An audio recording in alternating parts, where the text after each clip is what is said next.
So this vision, going towards Gadara, was given on the 10th of December 1945 to Maria Valtorta. Jesus is already beyond the Jordan. And from what I understand, the town I can see on top of a green hill is Gadara, and it is the first town they reach after landing on the southeast coast of the Lake of Galilee. In fact, that is where they landed, as they did not disembark at Hippo, where they were preceded by the boats, carrying the people hostile to Jesus. I think that they set ashore opposite Tarichaea, where the Jordan flows out of the lake. So that's Lake Galilee, or Lake Tiberias, as I said. Continuing now. You know the shortest road to Gadara, do you not? Do you remember it? Asks Jesus. Of course I do. When we're at the hot springs near the river of Yarmuk, all we have to do is to follow the road, replies Peter. I'll just pause for a moment there. The river Yarmuk is mentioned. Now, you may or may not know this, but if you're a Muslim, your heart will be all aflutter because, unfortunately for us Catholics, there was a great battle at the river Yarmuk. 600 plus years, 600 and about 10 years after the events described here. Actually, it wouldn't be 610 exactly, just over 600. Where the Arabs were advancing out of Arabia. Muhammad had apparently died, and the Islamic Empire was beginning to grow, if we'd call it Islam then. I wouldn't call it Islam then. It was a developing religion, a developing Unitarian monotheistic religion, which was semi-Christian, semi-Jewish. But that's another story. But the Arabs were advancing, and they were conquering the Holy Land. And so the Emperor Heraclius, the great Emperor Heraclius, who defeated the Persians, who'd restored the security of Byzantium, was now seeing a new enemy coming.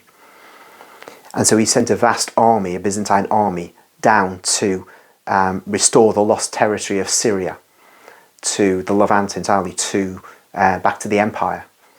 But unfortunately for us, the Muslims dealt a crushing blow to the empire.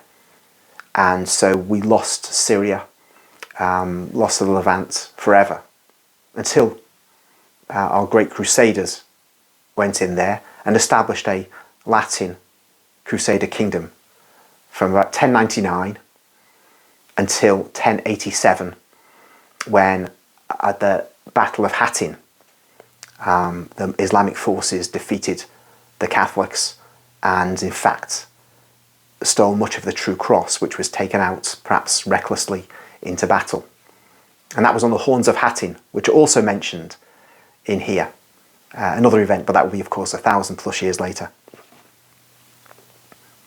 So we're near the river Yarmuk here. We've gone south of the river Yarmuk, going towards Gadara right now.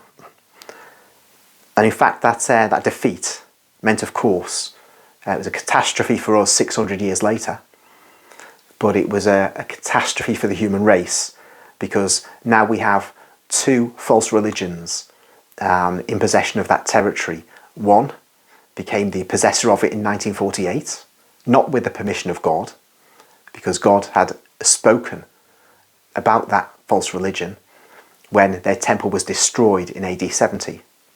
And there's another false religion, which was the one that I said defeated Heraclius' army in 636 AD. And these two false religions now are at each other's throats, and we can see from biblical prophecy in Ezekiel 37, perhaps, and onwards, that there's going to be a great war that's coming, and that will affect the whole human race. So Heraclius' failure in 636, which had it been a success, would have led to the empire retaining control of that area. His failure has now led to us being on the brink of catastrophe, and it seems we're not too far off from that.